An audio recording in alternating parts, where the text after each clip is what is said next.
भगवान व्यास देव जी अपने शिष्यों को यही समझाए थे, बलवान इंद्री ग्रामो विद्वानमपि कर्षति, विद्वानमपि, मूर्खो नहीं कहा, जो बड़े विद्वान हैं, ज्ञानी महात्मा हैं, उनको भी ये सावधान रहना चाहिए कि इंद्रियां बड़ी बलवान हैं, कहीं छूट न दे देना, नहीं तो गिरा देंगी। ये फिर प्रश्न उठता है कि फिर विद्वता किस काम की, ज्ञान किस काम का, यदि ज्ञानियों को भी गिरा दे। जैमिनी जी ने कहा कि भगवान आपकी सब बात सिरोधार्य है, पर इस पे मुझे संशय होता है। ऊपर की लाइन में था कि पुत्री, बहन, माता आदि के भी ज्यादा सानिध्य में अकेला न रहे, नहीं तो बहुत इंद्री बलवान है, कहीं भी गिरा सकती है। हाथ जोड़कर कहा कि भगवान हमारे हृदय में प्रश्न उठ रहा है कि जो शास्त्र ज्ञानी है, जो धर्मात्मा है, जो भगवत मार्ग में चलने वाला है, वो ऐसा कैसे कर सकता है। तो हमने तो लिख दिया, हमारे हृदय में भगवान ने प्रेरणा की, हमने लिख दिया। अगर आप विचार करना आपको ऐसा लगेगा तो बदल देंगे, पर अभी तो हमारे हृदय में भगवान यही प्रेरणा कर रहे हैं कि मन और इंद्रियां बड़ी बलवान हैं। यदि एकांत में इस तरह का संभाषण और बहुत समय तक रहा जाए तो वो अपने पवित्र संबंधों को भी वो दूषित कर सकता है। काम इतना बलवान है, पवित्र संबंधों को, जैसे बेटी है, बहन है, पूज्य भाव जहां रखना है वहां भी ऐसा, इसलिए बहुत सावधान रहना चाहिए। उनको उत्तर देने के लिए 2-4-5 दिन से अध्यापन करवाया। फिर कहा कि बद्रिकाश्रम में भी भगवान व्यास देव जी का वहां कुछ समय के लिए हम जा रहे हैं, आप यहाँ के श्रेष्ठ हैं, आप यहाँ संभालिए समस्त ब्रह्मचारियों को। शास्त्रों ब्रह्मचारी भगवत मार्ग में चल रहे थे। आश्चर्य की बात, 88 हजार ऋषि एक साथ रहकर भजन करते थे, एक साथ, कहीं किसी से राग द्वेष। 88 हजार। भगवान व्यास देव जी जाने की लीला की क्यों गए। संध्या काल में सब परम पावन नदी में स्नान करके संध्या आदि तर्पण आदि करने के लिए स्नान करके सब आ रहे थे। आगे आगे सब ब्रह्मचारी, पीछे नुपुरों की झनकार करते हुए 16 वर्षीय अवस्था, श्याम वर्ण, कमल नयन, महाराज मेरी रक्षा करो, ऐसे चरणों की तरफ देखा, लगा कोई माता बहन है, नहीं, गुरुदेव का आदेश नहीं। आगे कदम, महाराज मैं एक स्त्री हूं, जंगल में अकेली फंस गई हूं, रात्रि का समय होने वाला है, यदि आप मुझे शरण नहीं देंगे तो मेरे साथ अहित हो सकता है, अमंगल हो सकता है, और आपको रक्षा करनी ही चाहिए। नजर नीचे हुई किए हुए ही कहा, देखो ये हमारे यहाँ ब्रह्मचारियों का आश्रम है, स्त्रियों का प्रवेश निषेध है। उनका निषेध और विधि की यहाँ बात नहीं, हमारे जीवन की बात है। रात्रि का समय है, प्रातः होते ही मैं चली जाऊंगी, अगर आपको ऐसा भय है तो मुझे किसी कमरे में बंद कर दीजिए और सुबह खोल देना, हम निकल जाएंगे। उनको लगा कि जो शरण में आया है ऐसा, तो चलो कर देते। वो जो ब्रह्मचारियों के लिए वास थे, वो खपरेला, बांस के ऊपर ऐसे खपरेला रखे और मिट्टी की दीवार ऐसे, जब झोपड़ी नुमा ऊपर खपरेला ऐसे था, एक में कर दिया और कहा अपना ये दरवाजा बंद कर लो, मैं भी बुलाऊं तो तुम मत खोलना। बहुत सावधान। महापुरुषों का सेवन करने वाले महापुरुष ही हो जाते हैं, वो महापुरुष ही है, पर गुरु वाक्य पर उनको संशय हुआ, इसलिए उनकी परीक्षा हुई। वो और कोई नहीं है, भगवान व्यास देव जी है, श्याम वर्ण के, कमल नयन, नवीन अवस्था। अभी जाकर ध्यानस्थ, ध्यान में बस वही नूपुरों की झनकार, वही अमृतमय वचन, कामिनाम रसवर्धनम, सुधामयम वाचो कामिनाम रसवर्धनम। अमृत जैसी बात लेकिन अंदर विकार पैदा कर दे। हमने तो पूछा ही नहीं कि तुम्हारा नाम क्या है, तुम कहां से आए हो, और इस समय जंगल में कैसे, चल के पूछना चाहिए। नहीं नहीं, महाराज ने आदेश किया, स्त्री का मुख देखना, संभाषण करना, एकांत में वार्तालाप, ये विरुद्ध है, नहीं, ठीक नहीं है। नहीं तो अपनी शरण में आई तो कम से कम गुरुदेव को बताने के लिए तो हमें होना चाहिए कि वो आई थी, अमुक जगह की थी, उसका अमुक बड़ा चतुर है, मन बहुत चतुर है। हाँ, ये बात पता तो पूछ लेना चाहिए। और हमारे ही तो आश्रम में है कि कहीं दूर थोड़ी जाना है। गए दरवाजा, कौन? खोलो, मैं हूं। नहीं नहीं, आपका भी आदेश था कि मैं आऊं तो नहीं। नहीं नहीं, आप खोलिए, मुझे जरूरी बात करनी है। नहीं नहीं, खोलना है। अब तो और व्याकुलता बढ़ी, ऊपर चढ़ गए, छोटी छोटी झोपड़ी नुमा, खपरेला हटाया, बांसते उनको अंदर। वो मंद मुस्कान, तिरछी चितवन, मानो पूरे चित्त को आकर्षित कर लिया। हमने तो ये भी नहीं पूछा कि आप जंगल में कैसे अकेली थी, आपका क्या नाम है, आप यहां कैसे जंगल में फंस गए। कुछ नहीं बोली, बस मंद मुस्कान, तिरछी चितवन। अगला प्रश्न बिना उत्तर मिले ही कर दिया, आपका ब्याह हुआ है कि नहीं? नहीं, ब्याह नहीं हुआ है। हाँ, हमारा भी नहीं हुआ है। कहां और कहां बात बदल गई। अब चेहरे की तरफ देखा दो, भगवान के अवतार भगवान व्यासदेव जी, वो श्यामता परेशवर्ण रूपिणी, जैसे यमुना जी के लिए कहा गया, ऐसे भगवान व्यासदेव भी है। अभी ब्याह कर लेते हैं, तिथि तारीख छटवाना आगे की बात है, अभी कर ले। तो ब्याह तो हम भी अपना सौभाग्य मानेंगे कि आप जैसे ब्रह्मचारी हमें स्वीकार करेंगे, पर हमारी एक शर्त है, अपना मुंह काला करके हमें पीठ में यहाँ से बैठाल कर नदी के तट पे जो देवी का मंदिर वहां ले चलो, वहीं हम आपको जयमाला पहना देंगे। सोचा रात्रि का समय है, सब ब्रह्मचारी शयन में, मुंह काला करने में क्या जाता है। मुंह काला किया, घुटने के बल हो गए, बैठे उन पे बोले चलो देवी के मंदिर में गए, 5 थप्पड़ मारे। उनका क्या ब्याह में ये भी होता है क्या? जब लौट के देखा तो भगवान व्यासदेव जी बोले, वो लिखा था इंद्रियाणाम बलवान, तो बलवान इंद्रिय ग्रामो विद्वान न प्रकर्षति। आपको कुछ संशय? बोले गुरुदेव कोई संशय नहीं है, समझ गए प्रभु, ये इंद्रियां बड़ी बलवान। अन्य वासनाओं को उपासक छोड़ सकता है, ये बड़ी बात है। अन्य वासनाओं को उपासक छोड़ सकता है, किंतु इसे सामान्य उपासक नहीं छोड़ पाएगा। अनेक ऋषि मुनि, साधु, सन्यासी, योगी, भक्त, तपस्वी, साधक, ध्यानी इसके द्वारा गिराए जा चुके हैं, इस कामरूपी शत्रु के द्वारा। ये किसी भी देवता को भी नहीं बख्शता, किसी भी मुनि, साधु, सन्यासी, योगी, भक्त, तपस्वी, साधक, किसी को नहीं बख्शता। ये हर एक को परास्त करने के लिए ये त्रिभुवन विजयी अपने को साबित करता है। ये एक काम ऐसी ऊर्जा शक्ति है जो भगवत प्राप्ति में महान बाधक है। उपवास कर सकते हो आप, जल में रह सकते हो आप, जल पी के केवल, मतलब आप निर्वस्त्र रह सकते हो, कुछ भी आप कर सकते हो, पर इस दुश्मन से नहीं बचा जा सकता। बड़ा भयानक दुश्मन है ये काम। भगवत प्राप्ति की ऊर्जा शक्ति का अपहरण करने में बड़ा समर्थ है ये। इस काम को नष्ट नहीं किया जा सकता, इसका रूपांतरण किया जा सकता है, काम का मोड़ दिया जा सकता है। इसका मोड़ दो। हमारा नेत्र रूप देखना चाहता है, घ्राणेन्द्रिय सुगंध पाना चाहती, त्वचा स्पर्श करना चाहती है, जितनी भी इंद्रियां अपने अपने विषय में रमण करना चाहती हैं। हमारे प्रभु शब के समुद्र हैं। अगर रूप देखना है तो साक्षात मनमथा, लाल की रूप माधुरी नयनन निरखे।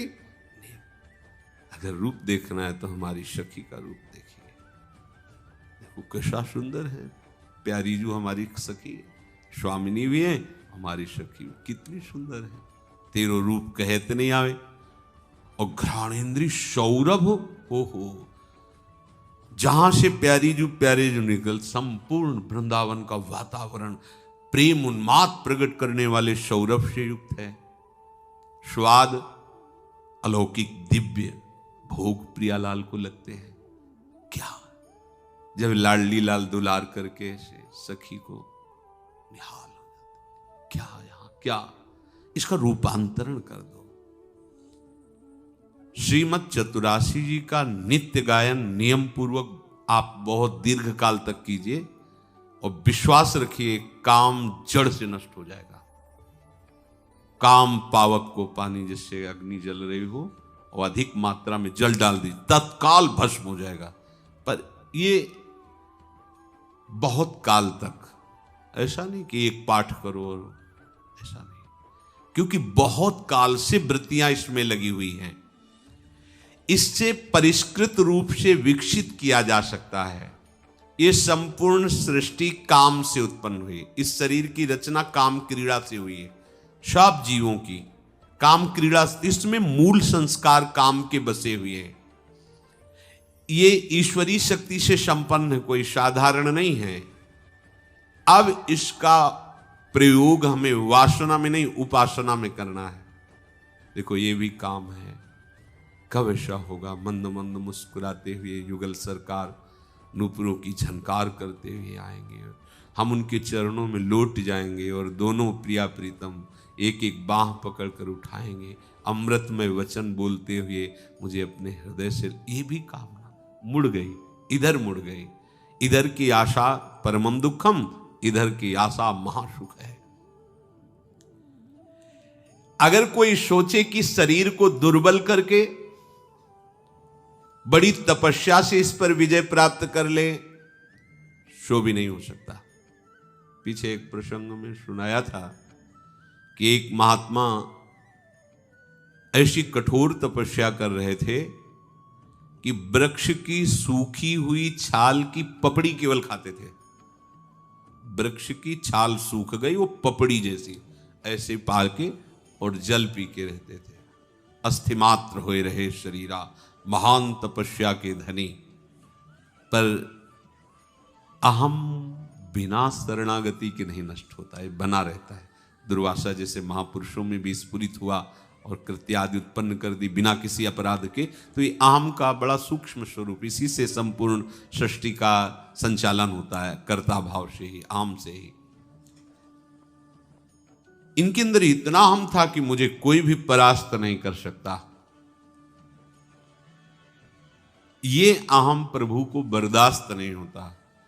हमारे प्रभु का एक स्वभाव है, अहम से प्रभु को सुनहु राम कर सहज स्वभाव, जन अभिमान न राख। गर्व प्रहारी प्रभु का नाम है। बिल्कुल बर्दाश्त नहीं होता, कोई भी अभिमान करे तो प्रभु को अच्छा नहीं लगता। अब ये ऐसे पवित्र तपस्वी एकांत जंगल में वास करते हैं। ऐसा शुरू हुई लीला। लीला बिहारी की बड़ी विचित्र लीला होती है।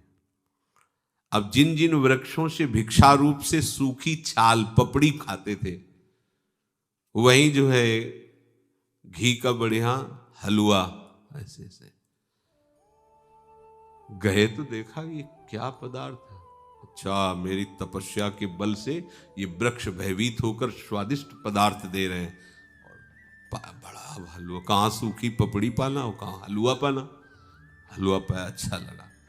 अब तो सूखी पपड़ी की तरफ दृष्टि ही ना जाती, और जब बैठते ध्यान में तो यही आता कि अगर सब वृक्षों में ऐसा ही हो तो पेट भर जाएगा। तो कई वृक्षों में लगाने लगी। अब तो शरीर हष्टपुष्ट होने लगा। जो अस्थिमात्र हो रहे सर हलवा पाएंगे तो लालिमा तो आई जाएगी। रक्त बढ़ा, सप्तम धातु बढ़ी, शरीर बलिष्ठ हुआ। उन्होंने विचार किया कि ये वृक्ष इतना हमसे प्रभावित हो रहे हैं, आज थोड़ा जल्दी चलते हैं। तो जल्दी गए तो वहां कटोरे में हलवा ले एक नवयुवती लगा रही थी। ये भगवान की माया का प्रभाव, माया से रची हुई थी। जीव ही देखा उसने कि बेसमय में वो आ गए, अचानक एकदम डर गए, सहम गए, ऐसा मानो बहुत भयभीत हो।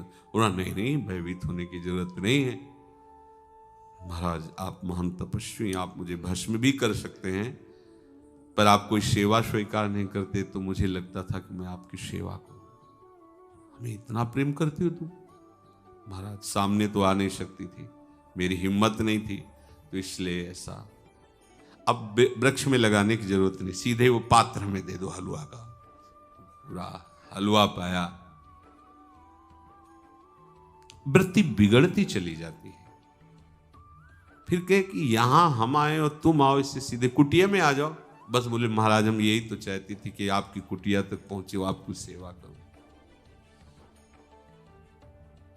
फिर वही प्रश्न उठ गया, कामना ऐसी बढ़ी कि ब्याह तक के लिए राजी हो गए, सारी तपस्या भूल गए।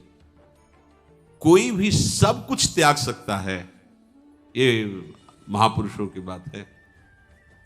इसको त्यागना बड़ा कठिन, ये बड़ी ऊंचाई तक गिरा लेता, हम कहते हैं मानो आपका 1 करोड़ रुपया जमा किया पूरे जीवन में, अभी वैराग्य हो गया, फेंक दो यमुना जी में, फेंक दो उसको, अभी आप मुक्त हो गए क्योंकि आपने उसका प्रयोग फेंक दिया।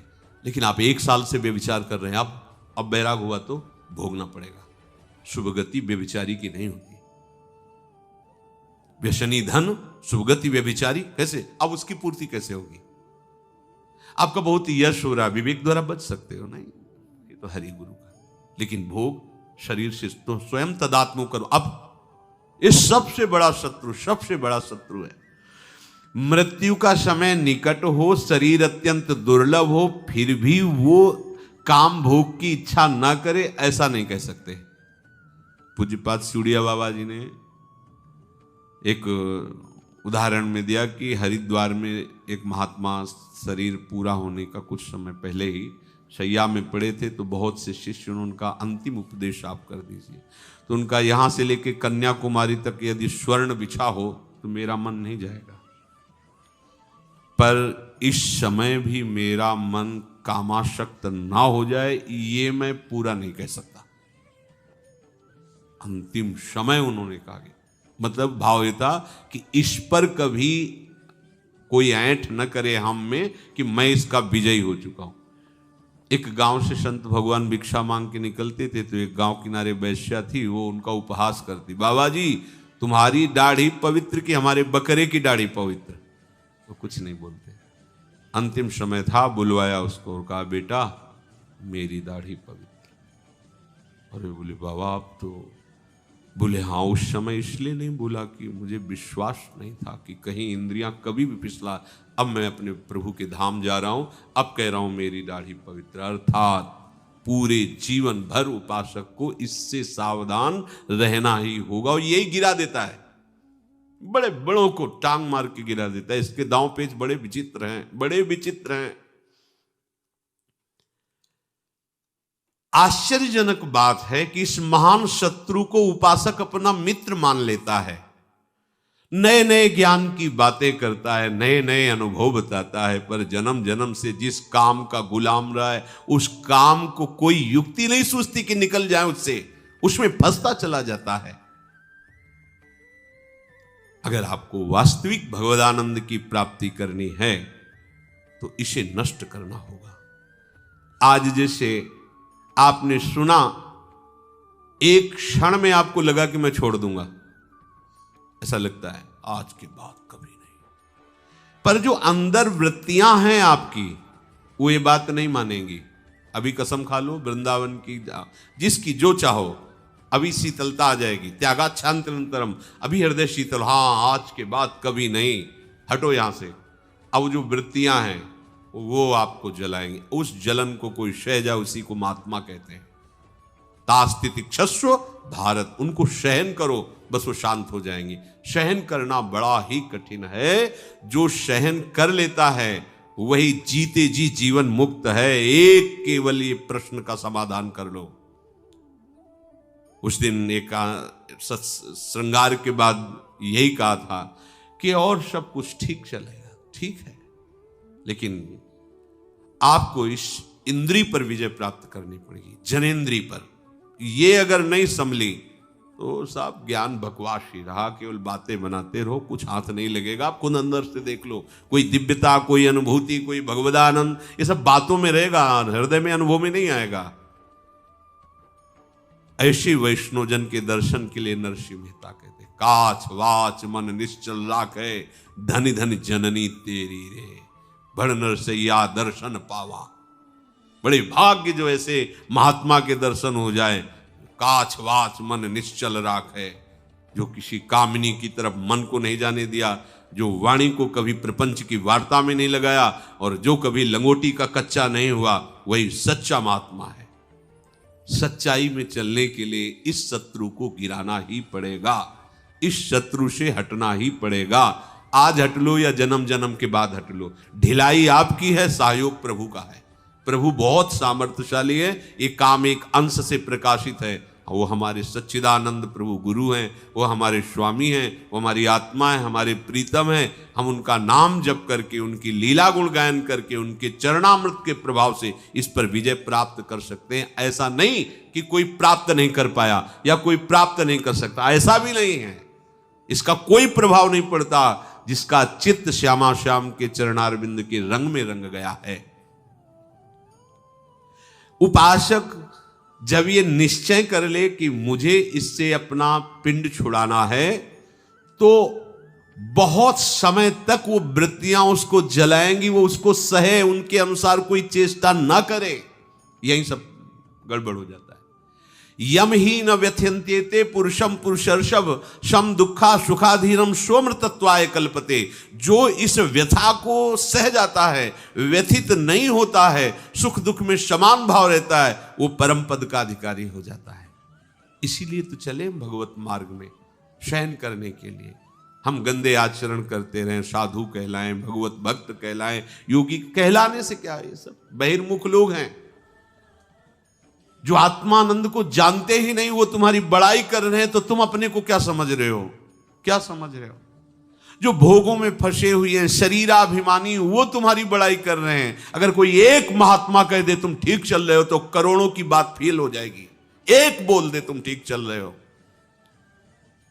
हमें इन संसार में आसक्त जनों की बड़ाई से अपने को बड़ा महात्मा नहीं मान लेना है। कुछ नहीं, कोई निर्णय नहीं है, कोई उनमें वो विवेक शक्ति नहीं है। हम उनकी बातों को मानकर अपने को महात्मा मान लेते। अंदर झांक के देखो तुम्हारे अंदर क्या है, चाहे जिस वेश में हो। हमारा उद्देश्य भगवत प्राप्ति यदि हो गया है, चाहे गृहस्थ हो, चाहे विरक्त हो, कोई भी हो, वो धर्म के अनुसार चले, अपने धर्म के अनुसार चले। पूर्ण रूप से आप मुक्त हो जाओगे यदि आप इसको सहना सीख गए। पर है बहुत कठिन सहना, है बहुत कठिन। जिस प्रकार प्रकाश और अंधकार एक साथ कभी नहीं रह सकता, ऐसे ही काम और भगवदानंद एक साथ कभी नहीं रह सकता। यदि प्रकाश है तो अंधकार का लेश नहीं, यदि अंधकार है तो अभी सूर्य उदय नहीं हुआ, अभी ज्ञान का सूर्य उदय नहीं हुआ। संसार कामना और वासना में भागता रहता है। यदि तुम भी कामना और वासना में भाग रहे हो तो तुम कैसे उपासक हो? तुम संसारी हो। तुम्हें कोई ज्ञान नहीं हुआ, तुम्हारे अंदर कोई सिद्धांत नहीं है। इसलिए ये मिथ्या ज्ञान, ये मिथ्या साधन छोड़िए। और जिसे ईश्वर कहा गया है, परमात्मा कहा गया है, आत्मा कहा गया है, ब्रह्म कहा गया है, प्रभु कहा गया है, उसका आश्रय लेकर स्वप्नवत, कल्पनावत, मायाव्रत इस काम से अपने को बचा लीजिए। इस स्थिति को तू प्राप्त कर ले कि जन्म जन्म से जो तुझे रौंद रहा है, ये काम तुझे आकर्षित न कर पावे। जब तक तुझे सच्चा ज्ञान नहीं होगा, तब तक ये काम घसीटता रहेगा, तब तक तेरे हृदय की जलन मिटेगी नहीं। अछत काम सुख सपन्यों, ना स्वप्न में भी तुझे शांति नहीं मिलेगी। इहा मूत्र विरक्तस्य नित्या नित्य विवेकिनः आश्चर्यम मोक्ष कामाश्य मोक्षादेव विभीषिका। संसारी द्वंद्वों में जीता है, उपासक द्वंद्वातीत होता है। अच्छा बुरा, लाभ हानि, सुख दुख, आसक्ति घृणा, जय पराजय, संघर्ष शांति, ये सब संसारी के जीवन में होते हैं, साधु के जीवन में नहीं, उपासक के जीवन में नहीं। संसार में रह करके वो संसारियों से भिन्न होता है उपासक। मृत्यु होने पर तो सबके छूट जाते हैं, पर उपासक वही है, शरीर रहते हुए इस पर विजय प्राप्त कर ले। जब कोई शरीर छोड़ता है तो पाप पुण्य उसकी संपत्ति होते हैं और वो लेकर के यहां से पाप पुण्य जाता है। पुण्य अधिक हुआ तो स्वर्ग जाता है, पाप अधिक हुआ तो नरक जाता है। फिर पाप पुण्य दोनों से बना हुआ इस शरीर, मानव शरीर मिलता है, फिर कर्म, फिर यही दुर्गति। अतः ऐ साधक, तू भगवत प्राप्ति का साधक बन, कामनाओं का नहीं। भोग की कामना जब तक है तब तक तू अपने को किसी भी प्रकार का साधक मत मान।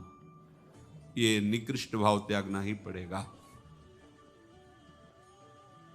बहुत दुर्दशा हो जाती है, बहुत दुर्दशा, साधक समझ नहीं पाता। श्री स्वामी सच्चिदानंद जी महाराज जब भ्रमण हम कर रहे थे तो कुछ समय उनके पास भी रहे, बड़े अच्छे महापुरुष। वो उस समय ब्रह्मचारी जीवन होता है, जैसे नैष्टिक ब्रह्मचर्य, महावाक्य, संन्यास, ऐसे क्रम होता है। उस समय नैष्टिक ब्रह्मचर्य के व्रत में थे। तो उनका ब्रह्मचारी एक तुम्हें घटना सुनाते हैं पास की, वो इसलिए सुनाते हैं कि इसको बहुत गौर से सुन लेना। उनका जी महाराज, बोले हमारे परिचय के ब्रह्मचारी जी थे, वो एक यहाँ बहुत बड़े जमींदार हैं, कोई गांव का नाम बताया उन्होंने, कहा वो जमींदार हैं, वो संतों को भगवान मानते हैं। कोई भी संत चला जाए बिल्कुल भगवान का स्वरूप मानकर उनकी आरती पूजा, और घर एकदम उनके लिए फ्री। कहीं बैठो, किसी से बात करो, मतलब उनका बड़ा भगवत भाव। बोले वो ब्रह्मचारी जी उनके यहाँ 10-10 दिन रुकने लगे। जब हमें पता चला तो जब हमारे पास कभी आए तो उनको कहा, बिल्कुल बिल्कुल सिद्धांत के खिलाफ मत चलो, शास्त्र आज्ञा नहीं करता, विरक्त को आज्ञा शास्त्र नहीं करता आप गृहस्थ के घर रुक जाओ, नहीं। आप अगर रात्रि हो रही है, किसी नगर में, गांव में है, तो देवालय में रुकिए, भिक्षा ले लीजिए, देवालय में पाइए। गृहस्थों के आसनों पर शयन करना, उनके घर में कई दिन तक रहना, ये ठीक नहीं। अगर कहीं ऐसा बन भी जाए संयोग कि उनके घर में रहना है, तो उनके घर के बाहरी हिस्से में, जैसे छप्पर पड़ा है, खपरेला पड़ा है या बारंडा है, एकदम खुले में चौड़े पे आसन लगाना चाहिए साधु को। कोठरी में, कमरे में, ऐसे अंदर नहीं, गृहस्थी के लिए ऐसा नहीं। उनको हमने समझाया। और स्वामी जी सच्चिदानंद जी बोले कि आप 10-10 दिन जमींदार जी के यहाँ रहते हैं, यद्यपि वो बड़े श्रद्धालु हैं, पर शास्त्र विरुद्ध है, आपको ऐसा नहीं करना चाहिए। वो उनको बड़े उपनिषदों के सूत्र ज्ञान थे, तो वो हंस के स्वामी जी कहते कि देखो भाई, हम पढ़े लिखे ज़्यादा तो है नहीं, पर हम महापुरुषों से कढ़े हैं, इसलिए हम कह रहे हैं तुम गलत हो। अब आप हमारा उपनिषदों के सूत्रों से मुख बंद करना चाहें तो बात अलग, हम पहले कह रहे हैं पढ़े लिखे नहीं, पर महापुरुषों से कढ़े। वो बड़ा शिव स्वरूप एकदम, ऐसा मतलब जैसे पहलवान कोई, क्योंकि बाल ब्रह्मचारी त्रिपुण्य तो साक्षात लगता है कि महादेव बैठे हुए, दंडधारी महात्मा।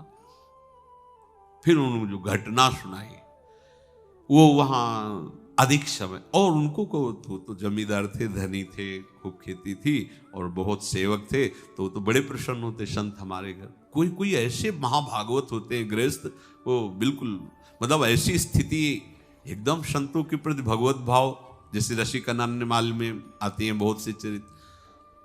अब क्या हुआ कि उनकी जो घर की एक बेटी थी, वो बैठना उठना धीरे धीरे धीरे धीरे, ये मन है, जब तक ये मन जिंदा रहता है तब तक तुम बहुत सावधानी, तुम्हें मार देगा। अब उनका व्यवहार हो गया, प्रेम हो गया। अच्छा, उनके लिए चांस था। नैष्ठिक ब्रह्मचर्य के बाद सन्यासी होता है, लेकिन केवल ब्रह्मचारी के बाद वो गृहस्थ में भी जा सकता है। तो उन्होंने बात की, दोनों भागने के लिए तैयार हो गए। भागे, भगवान का खेल। स्टेशन में उनके परिवार का आर्मी से छुट्टी में आया हुआ था। वो अपना सब देखा हो तो कहा, कहाँ बिटिया? अब तो उसके होश उड़ गए। उसने कहा, भैया पता नहीं क्या बाबा जी ने खवा दिया, हमारी बुद्धि खराब हो गई, हमें लिए जा रहे हैं। ओ, उनके तो अब क्या बोले। वो तो बलवान आदमी पकड़ा, गाड़ी आई थी उनको लेने के लिए, तो आर्मी वाले को उसी गाड़ी में बाबा जी को बैठाला, उनको बैठाला, ले गए। अब वो तो जमींदार ने कहा कि हम तो प्रणाम करते हैं, आप लोग जैसा चाहें वैसा निर्णय करें, हम इस विषय में ना तो दंड विधान कर सकते हैं ना हाँ कर सकते हैं, आप देखो। वो सच्चे भक्त थे। फिर नए नए वो सब जवान, तो स्वामी जी कह रहे थे उनकी ऐसी स्थिति कि वो हम शब्द नहीं कह सकते, ऐसी मार पड़ी, पूरे वृक्ष में बांध के उनको चलने लायक नहीं रह गए। उपासक को ये सोचना चाहिए कि जन्म जन्म से हम भोगों में भ्रमित हो रहे हैं, फिर भी उन्हीं भोगों की तरफ यदि तो हमारा प्रभु का आश्रय क्या रहा, हमारा भजन क्या रहा, और हम बहुत इसको छुपा के रखते हैं, बहुत सजा के रखते हैं। ये आशा खत्म करो भाई। सत्संग सुनते हैं, भगवत मार्ग के पथिक है, आपने ही निश्चय किया ये मार्ग, जबरदस्ती किसी ने आपके गले में बांधा नहीं है, आपने स्वयं निश्चय किया है। जब आपने प्रभु को पसंद किया तो गंदी बात क्यों करते हो? एक बार चूक हो गई, दो बार चूक हो गई, पूर्वाभ्यासवत सावधान, आगे बढ़िए।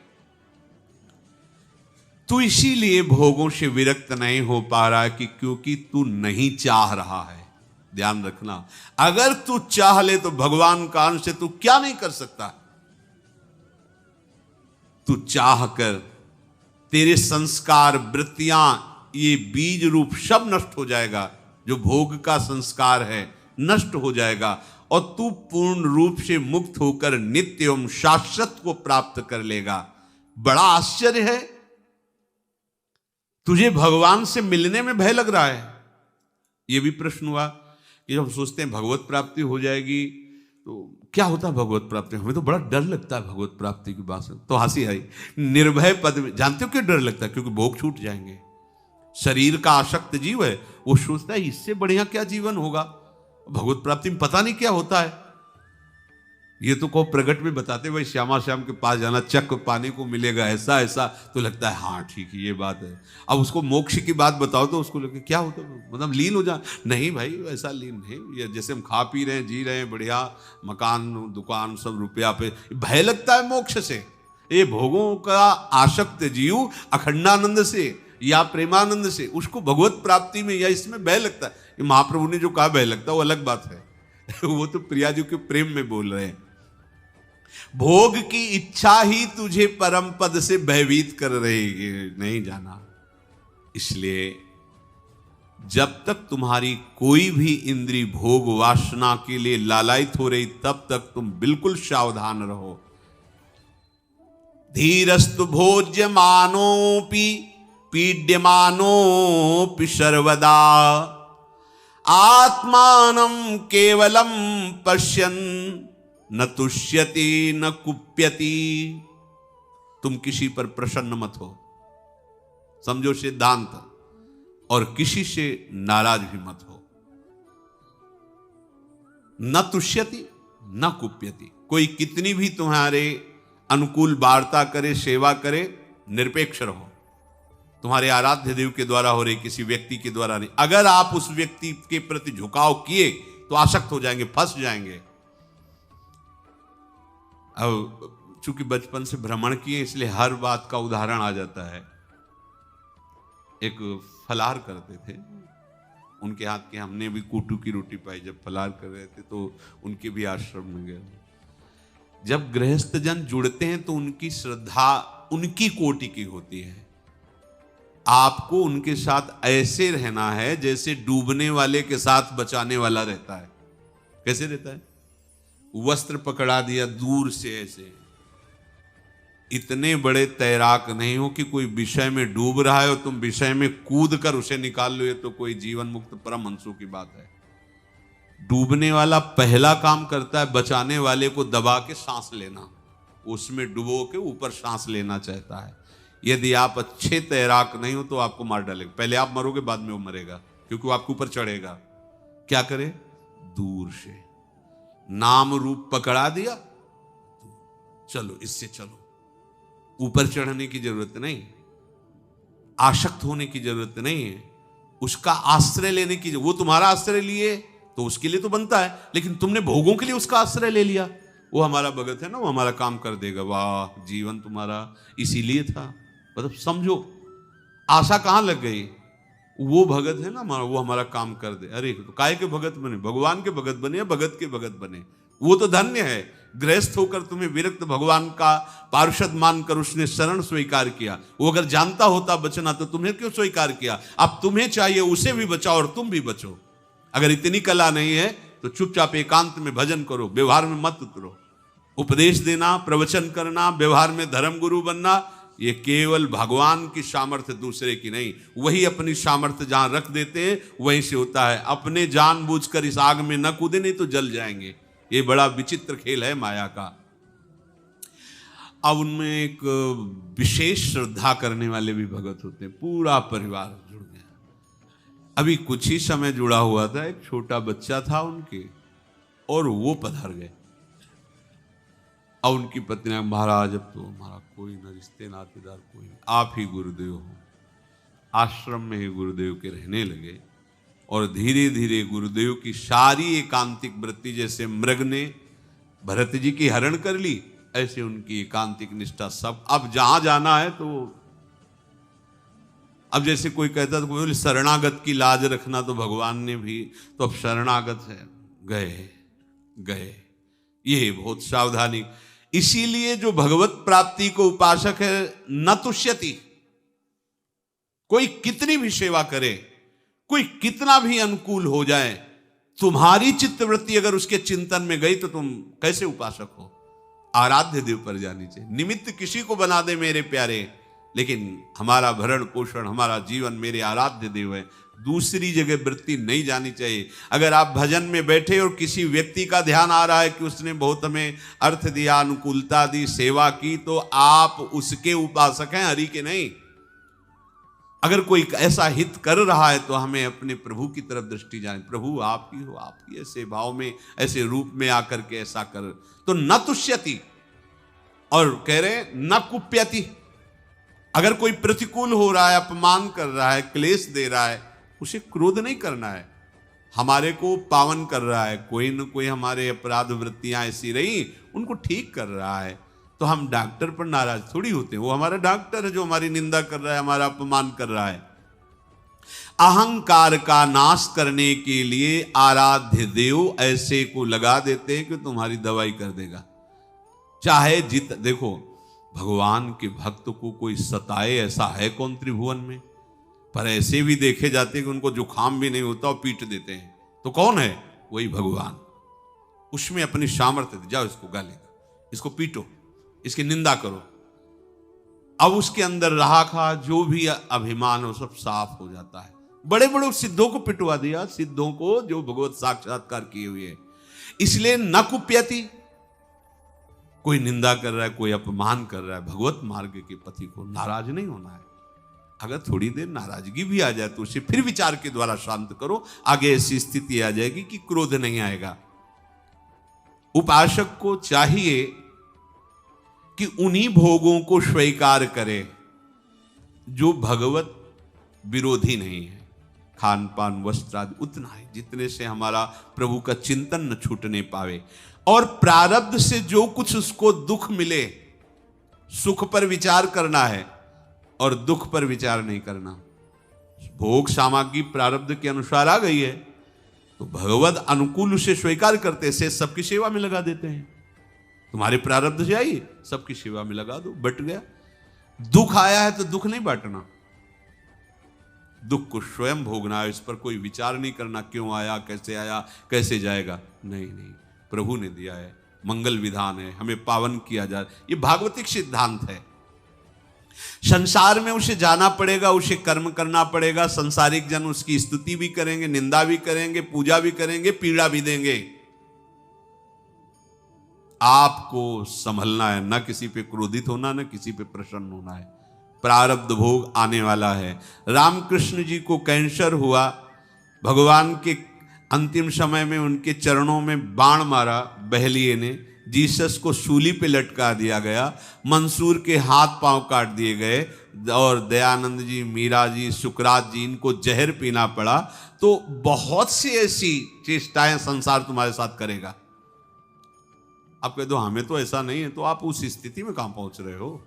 बड़ा उड़िया बाबा को गड़ासे से काट दिया, बड़ा दर्दनाक। ऐसा महापुरुष जो जीवन में कभी कहीं वैराग्य का मूर्तिमान, ब्रह्म का मूर्तिमान स्वरूप, ऐसे महापुरुष हो।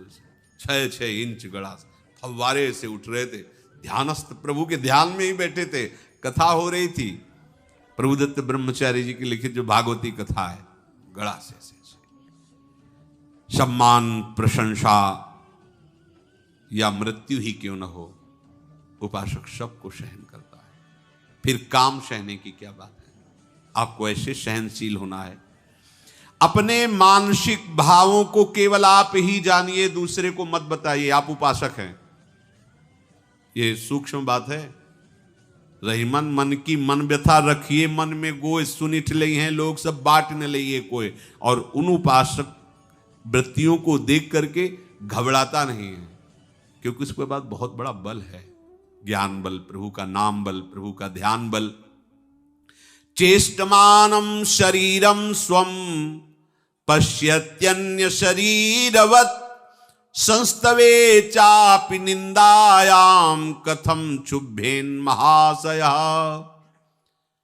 उपासक जब ये जान गया है कि ये शरीर मेरा नहीं है, मैं नहीं हूं, तो उसके शरीर से चेष्टाएं तो होंगी, पर वो चेष्टाएं बांधने वाली नहीं होंगी। स्वाभाविक उससे वही कर्म होंगे जिससे जगत मंगल होगा। जब कहीं स्वसुख वांछा का लक्ष्य होता है तो स्वाभाविक कर्म होंगे जिससे जगत अमंगल होगा। और जब स्वसुख वांछा की वृत्ति नहीं होती तो उससे स्वाभाविक चेष्टा ऐसे होती है जिससे जगत मंगल होता है। वो कुछ भी चेष्टा करेगा उसमें जगत मंगल छुपा होता है। उपासक कभी क्षोभ को प्राप्त ना हो हृदय, ऐसी वृत्ति बनाए। माया मात्रमिदं विश्वम पश्यन् विगत कौतुकहा अपि सन्निहिते मृत्यु कथम तृष्यति धीर धी। अज्ञानी तो संसार को सत्य मानकर इसको भोगना चाहता है। वो इसी में रहता है, इसी में जीता है, इसी में खाता पीता हंसता खेलता है और इसी में अपना विकास मानता है, उन्नति मानता है। संसार में राग द्वेष स्नेह घृणा यही उसका जीवन होता है, पर उपासक का नहीं। उपासक संसार की उन्नति को उन्नति नहीं मानता, वो तो स्वर्ग को भी कुछ नहीं मानता। उपासक इसको उन्नति मानता है। मान अपमान दुख सुख लाभ हानि कोई प्रभाव नहीं, ये उन्नति, ये अध्यात्म उन्नति है। चाहे जितनी भोग सामग्री हो, भोगने की इच्छा ना हो, ऐसा हो जीवन कृतार्थ हो जाएगा। ऐसा हो जीवन कृतार्थ हो, और ऐसा बिल्कुल होगा। आप सच्ची मानिए, प्रभु के लिए कुछ दुर्लभ नहीं। आप उन प्रभु का आश्रय बिल्कुल मान लीजिए। वो जीवन को देखा है, इस हृदय को देखा है। ये लोग कहते हैं हम पीएचडी पढ़े, तो हम कहते हैं मन की पीएचडी पढ़े, क्योंकि बचपन से इसी की मार खाते रहे, इसी को देखते रहे, इसी की एक एक हरकत देखते रहे, एक एक वृत्ति देखते रहे। सच्ची मानिए, प्रभु का आश्रय लेकर इसे प्रभुमय कर दिया जाए, मन को प्रभुमय कर दिया, सब ठीक हो जाएगा। रात दिन भजन में लगा दो, मृत्यु नजदीक है, आने वाली है। संसारी पुरुष मृत्यु से डरता है। यदि तुम मृत्यु से भयभीत हो गए तो तुम कौन से साधक हो, किस बात के साधक हो? अरे भाई, तुमने तो जीते जी शरीर का त्याग कर दिया, अब छूटे तो क्या परेशानी। सबसे बड़ी मृत्यु की, भय की वृत्ति उसके अंदर होती जो शरीर को अपना मानता है, जो जीना चाहता है, जो भोग भोगना चाहता है, जीकर वही मृत्यु से भयभीत होता है। तूने तो भोगों को त्यागा, शरीर के राग को त्यागा, तो जीने की इच्छा क्यों? अभी मृत्यु आ जाए क्या फर्क पड़ता है? हम तो अपने स्वरूप में है, अपने स्वामी जी के समीप है और वहीं है, वहीं जाना है, वहीं है, जहां जाना है वहीं है। अब हमें क्या फर्क पड़ता है? बोले आपको नहीं पड़ता होगा, हमें तो पड़ता है भाई। हम आपस में मिलके एक शब्द में हमें बोल दिया, हम सब प्रियाजू के हैं और ये तो जले गए, एक दूसरे को सब ले जाते हो, जलाते। ए मरा ये ले गए, राम नाम सत्य है। तो तेरे विवेक कहाँ गया था? तू तो समझ, अब कम से कम एक को फूंक के आ रहा है तो तू जीते जी तो समझ ले कि सत्य क्या है। लेकिन नहीं, तो फूंक के आ रहे, और उसको ये ज्ञान नहीं कि हम अभी बोलते क्या गए थे। अगर तेरे को मृत्यु का भय है तो तू उपासक किस बात का है? ये मृत्यु का भय उसी को सताता है जिसको इस शरीर से प्यार है, जीने की आशा है। क्यों? क्योंकि भोग भोगना है, इसलिए अच्छा लगता है संसार। उपासक तो मृत्यु को खिलवाड़ समझता है, और जिसकी वृत्ति भगवदाकार होने लगती है, वो मृत्यु तो महोत्सव हो जाता है उसके लिए। अज्ञानी मृत्यु से भयभीत होता है, उपासक नहीं। जब तूने संसार को, शरीर को मिथ्या माया जानकर त्याग दिया तो तुम मृत्यु से क्यों भयभीत होता है? स्वागत कर मृत्यु का और उत्सव मना उस दिन का जिस दिन तेरा शरीर छूटेगा। काहे को भयभीत? अब जब मृत्यु से भयभीत नहीं तो फिर और क्या भय? सबसे बड़ा कष्ट मृत्यु देती है, उसी से तो ये काम आदि क्या कष्ट दे सकते हैं। पर हम लोग बहुत कमजोर हो गए हैं, विषयों का सेवन करने से आध्यात्मिक ऊर्जा शक्तिहीन हो गए हैं। इसलिए हमें चाहिए कि हम अपना बल बढ़ाएं। मेरे बल सी वृंदावन रानी, खूब नाम जप करें, श्री जी की सेवा में रहें, वाणी जी का गायन करें, और विनय मान लीजिए हमारी, जिन भोगों को अभी तक आप भोगते रहे उनको कष्ट सहकर मत भोगिए, तभी आपकी आध्यात्मिक भूमिका ऊपर उठेगी। नहीं तो केवल बातें सब आपके रहेंगी, कुछ बनेगा नहीं। सच्ची मानिए, आप इस बात को रोक लीजिए। हम कह रहे हैं उचित सात्विक भोजन भरपेट पा लीजिए, जितनी नींद आए खूब आराम से सो लीजिए। चाहे व्यवहार के कार्य हो, चाहे परमार्थ के कार्य हो, सब भगवत स्वरूप मानिए। बहुत आनंद पूर्वक भगवत प्राप्ति हो जाएगी। पसीना चुआने की जरूरत नहीं है। पर आपको क्यों नहीं हो रही? क्योंकि आप यह साधन कर रहे हो, चलनी में गैया दुहे और दोष दैव को दे। बार बार उन्हीं भोगे हुए विषयों को भोगने की इच्छा, कैसे बमन के भांति जो भोग हैं उनको भोगते हुए आज तक तृप्ति नहीं। तो थोड़ा तो विवेक कर ले, कम से कम अब तो जितनी बची उतनी तो बचा ले। अब लो नशानी, अब ना नशे हो। हमारे ऊपर प्रभु की कृपा है, हमें घबराना नहीं। प्रारंभ से लेकर अंतिम तक जो बड़ा भारी शत्रु है उसको आप परास्त करना है प्रभु के नाम बल से, प्रभु के चरण बल से। इस काम से मुक्ति, काम से बच जाओ। नहीं तो जहां काम तहां राम नहीं, जहां राम नहीं काम। अगर ये काम है तो प्रेम कैसे हो सकता है प्रियालाल से? कैसे हो सकता है? श्री ध्रुवदास जी कहते सूर्य उदय हुआ अंधकार बना है, तो सूर्य कैसा? भगवत प्रेम के उपासक, और काम तो कैसा कैसा? ये बहुत ऊंचाई तक रहता है। और अभी आप इसी क्षण से हट करें और भगवत आश्रय लें तो आप रोक सकते हैं। जो हम कर नहीं सकते, हमारे प्रभु हमको आदेश नहीं देंगे। तो ये अष्टधा प्रकृति में हम प्रभु के दिव्य अंश होते हुए स्वयं फंस गए हैं। स्वयं हमने इसे स्वीकार किया है भोग बुद्धि से, स्वयं शरीर को मैं माना है। तो आपको अपने द्वारा अपना उद्धार करना होगा, आपको अपनी स्वीकृति बदलनी होगी। आप प्रभु के अंश हैं, किसी की रचना नहीं है। आप भगवान की भी रचना नहीं है, आप उनके अंश हैं। यह है भगवान की रचना। प्रकृति कृति ये रचना है, आप रचना नहीं हो, आप वही हो, उन्हीं के हो। दो भाव वही तो ब्रह्म भाव, उन्हीं के भक्त भाव। जो देह प्राप्त होती है, सखा देह या गोपी देह या सहचरी देह, वो चिदानंद आत्मस्वरूप होती है। प्रकृति की रचना थोड़ी हो, तो भगवत स्वरूप होती है।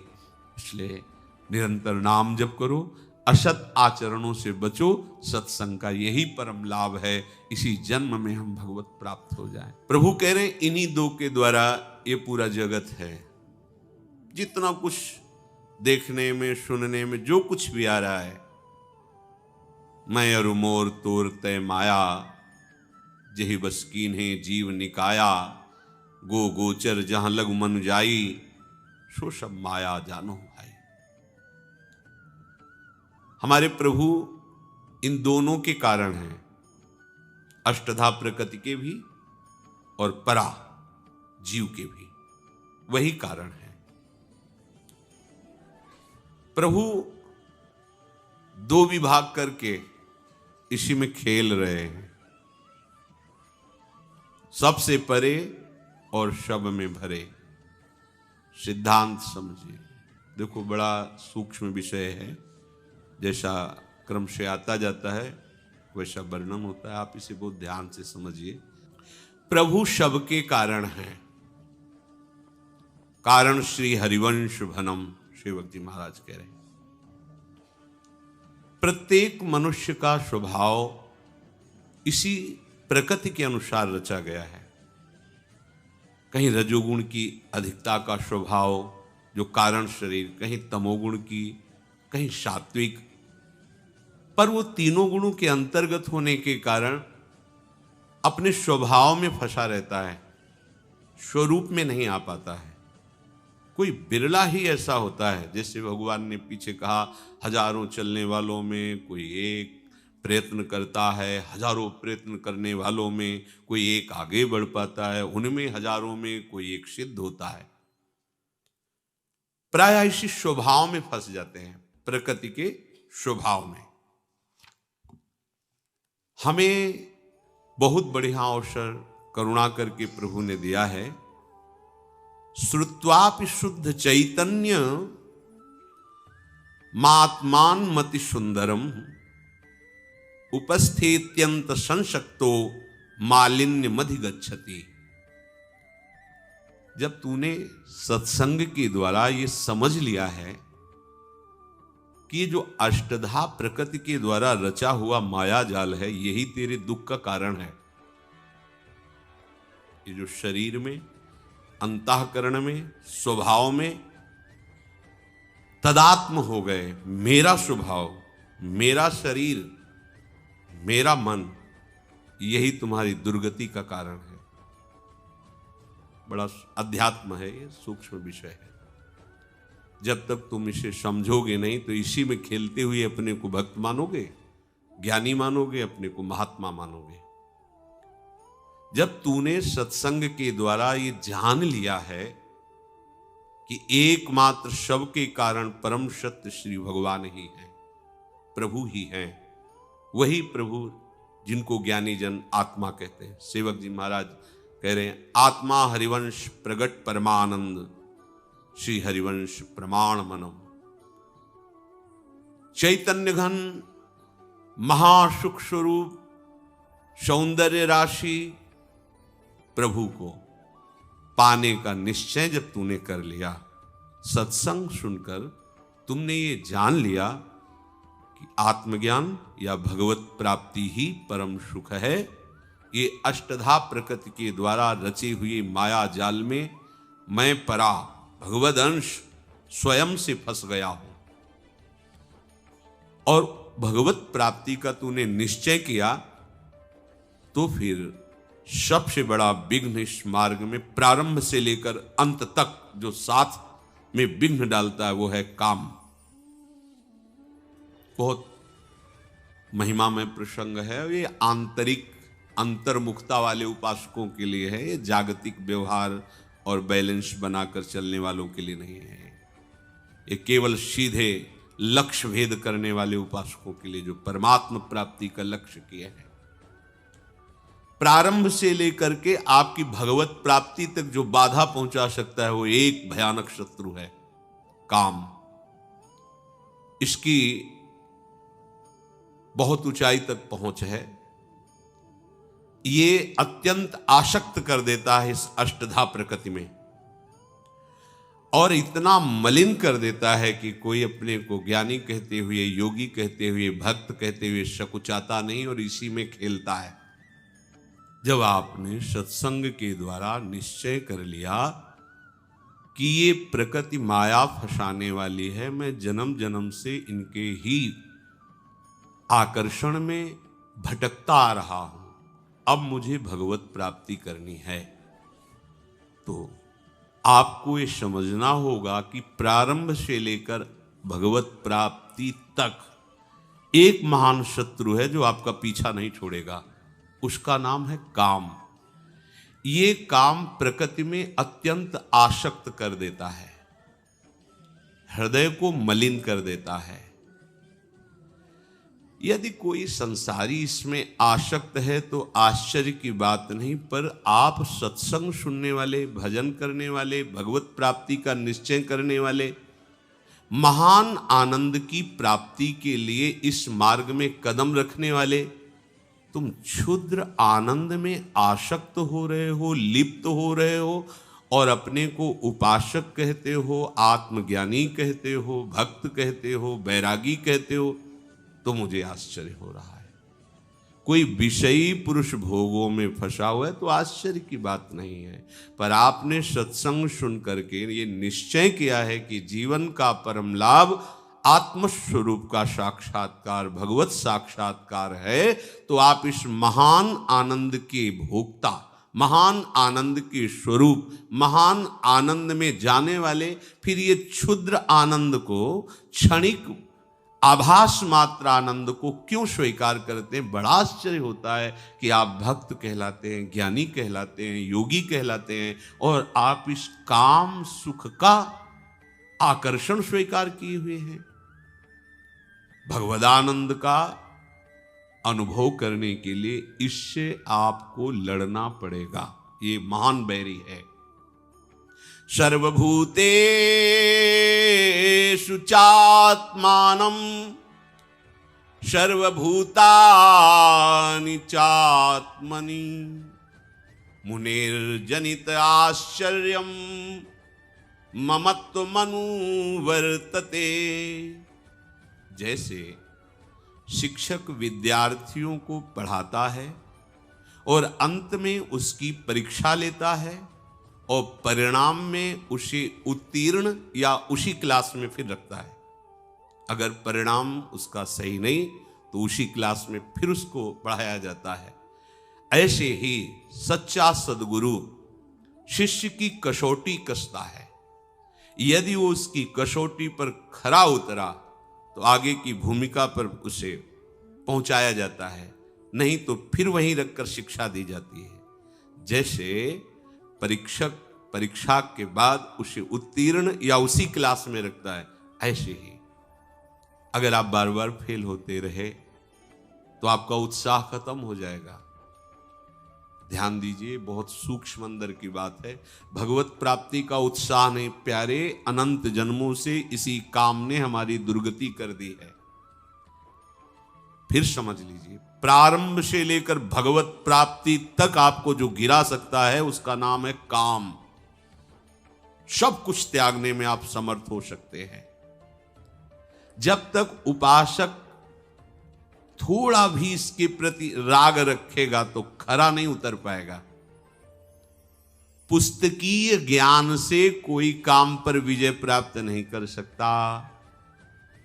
कोई बाहरी क्रियाओं से अपने को इस काम से नहीं बचा सकता। ये महापुरुषों की बातें हैं। अज्ञानी ही अपने को मान लेता है कि मैं ज्ञानी हो गया हूं, मैं बड़ा भारी उपासक हूं। यदि उसे काम में थोड़ा भी राग है तो अज्ञानी ही है, पर अपने को ज्ञानी मानता है। तूने सब भूतों में विराजमान प्रभु को जो आनंद स्वरूप है उनकी प्राप्ति के लिए ठान लिया, तो फिर इस अंधकार में काम को क्यों स्वीकार करते हो। यही आश्चर्य की बात है कि उपासक हो करके तुम काम को स्वीकार करते हो। आस्थितः परमाद्वैतम मोक्षार्थे व्यवस्थितः आश्चर्यम कामवसगो विकलः केलि शिक्षया।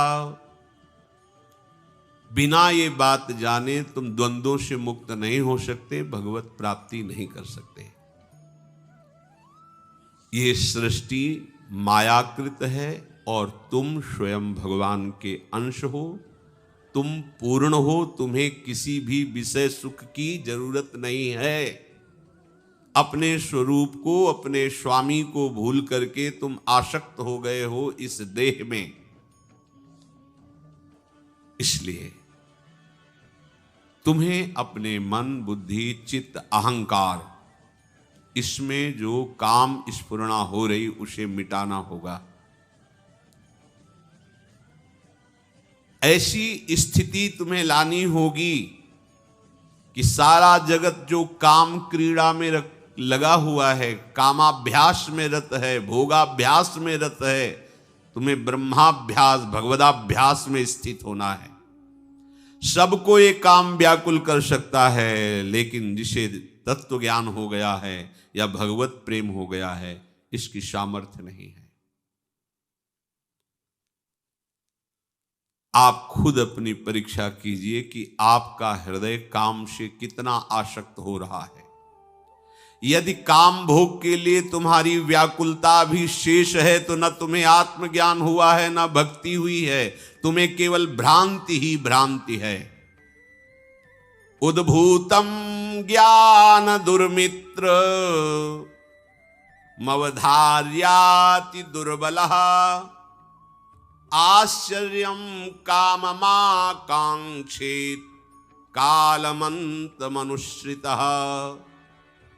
ऐ उपासक, ये काम वासना अनेक प्रकार से फंसाती है। उस काम वासना में कभी कोई आज तक तृप्त नहीं हुआ है, और ये सबसे तीव्र आकर्षण करती है। इसका जो आक्रमण होता है वो विचार के लिए अवसर नहीं रखता। ध्यान दीजिए, काम का आकर्षण विचार का अवसर नहीं देता कि आप बैठकर उस पर विचार करें। तरंगवत हुआ, समुद्रवत फैल गया और क्रिया में लगा दिया। इसलिए जो सावधान उपासक है, ये सबसे बड़ा शत्रु है। अगर ये होता रहा तो ना आप अपने को भक्त, ना आप ज्ञानी, ना योगी। यहां कह रहे हैं कि भ्रांत मात्र है तुम्हारे हृदय में कि मैं ज्ञानी हूं, भक्त हूं। यही सबसे बड़ा शत्रु। भगवान ने भी पीछे आदेश किया कि काम बड़ा शत्रु है, ज्ञानियों का शत्रु है। ज्ञानियों की बात नहीं की, आपको इसे मारना होगा। अर्जुन, ये कभी ना अघाने वाला तुम्हारा बहुत बड़ा दुश्मन है। तो राधे राधे जी, श्री हरिवंश। हमें पूरी उम्मीद है कि आप लोगों को पूज्य महाराज जी का आज का ये सत्संग बहुत ही ज्यादा पसंद आया होगा और आपको इस सत्संग से काफी कुछ सीखने को भी मिला होगा। तो आपको इस सत्संग के अलावा और किसी भी विषय के बारे में अगर कुछ भी महाराज जी की वाणी में जानना हो तो आप लोग हमें नीचे कमेंट्स करके जरूर बताइए। हम आने वाली वीडियो में आप लोगों के उस प्रश्न को लेकर महाराज जी का नया सत्संग अपलोड कर देंगे, ताकि आप लोगों को अपने भक्ति मार्ग में बहुत ही ज्यादा आसानी मिले। तब तक के लिए राधे राधे, श्री हरिवंश।